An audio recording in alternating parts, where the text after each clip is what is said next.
And now we come to the great man himself, a man history records as being instrumental in the creation of America's public education system. Horace Mann was an American educator who served as a member of the U.S. House of Representatives, part of the American Congress.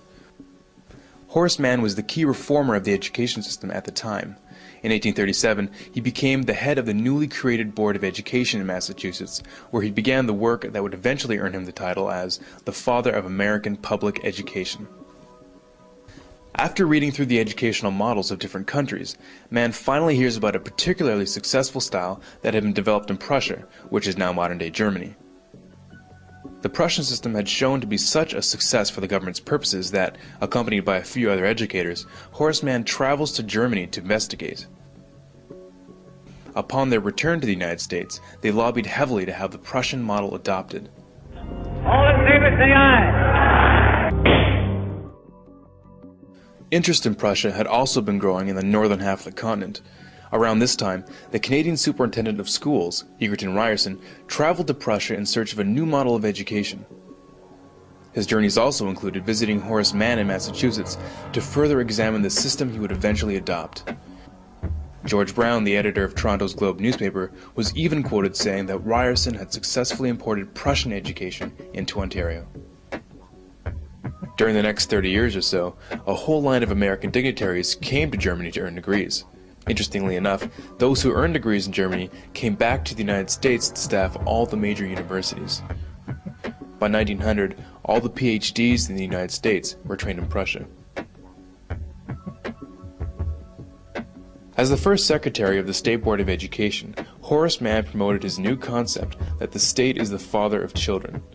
He stressed that it was the responsibility of the state to ensure that education was provided for the child. A very noble idea, of course, but what exactly did he mean by that? And how did he define education? It seems like a very broad subject. It is a very broad subject. Education encompasses all of human history and all the knowledge we have gathered during that time. Not to mention, and perhaps most importantly, what we as human beings learn over our lifetime on a personal level. Horace Mann's 10th annual report in 1846 led to the first state law that made it mandatory for children to go to school. It was during that year that he supported the governor of Massachusetts in adopting the Prussian model of education for the entire state. How did he do that? The governor of the time, Edward Everett, as it turns out, was the very first to receive a PhD from, can you guess where? That's right, Prussia. From then on, it spread very quickly. Just after Everett installed the Prussian model in the state of Massachusetts, the governor of New York set up the very same method in 12 New York schools.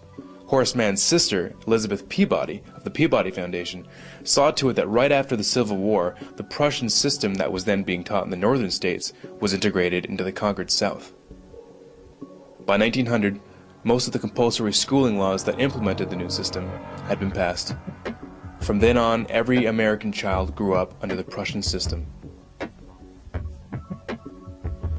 So what exactly was the Prussian education system that everyone thought was so amazing that it just had to be adopted throughout the free world?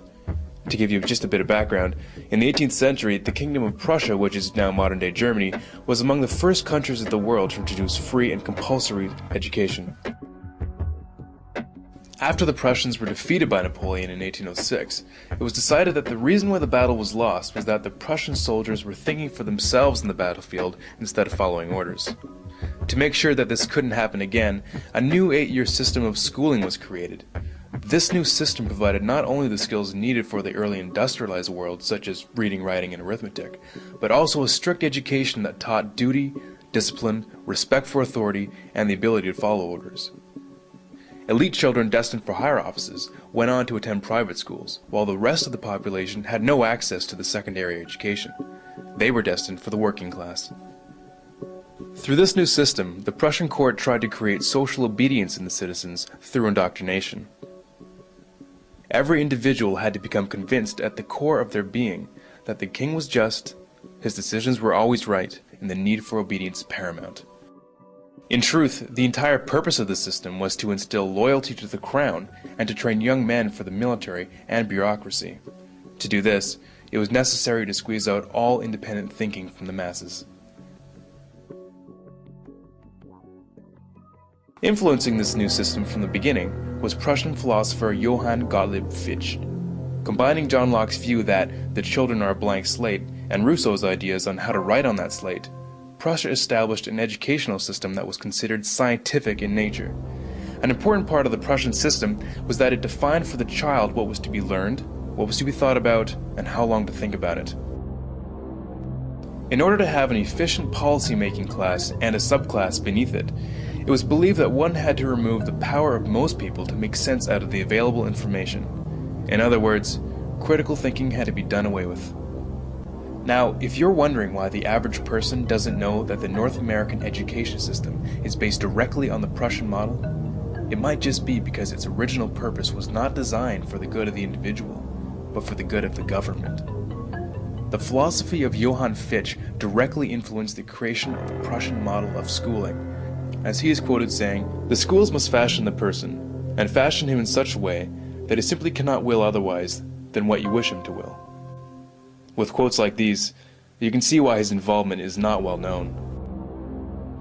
Education should aim at destroying free will, so that after pupils are thus schooled, they will be incapable throughout the rest of their lives of thinking or acting otherwise than as their schoolmasters would have wished.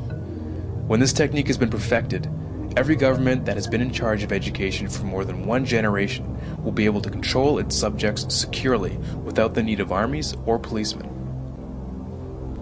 In 1807, in a Berlin occupied by Napoleon, Johann Fichte gave a series of famous addresses to the German nation. Fichte spoke of the superiority of German people above all others. The content of these speeches was a catalyst for the Prussian education system and German nationalism. In other earlier works, he calls Jews a state within a state that would, quote, undermine the German nation. He openly expressed a desire to expel Jews from Germany.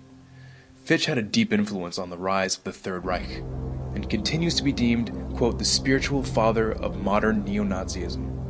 Which begs the question, why would the father of American education make it a law that every child spend their youth in a system created by the father of neo-Nazism?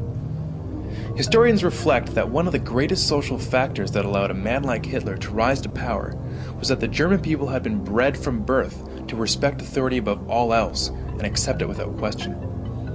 Which begs another question. If the entire population of North America is raised in a system adopted from pre-Nazi Germany, what are we setting ourselves up for?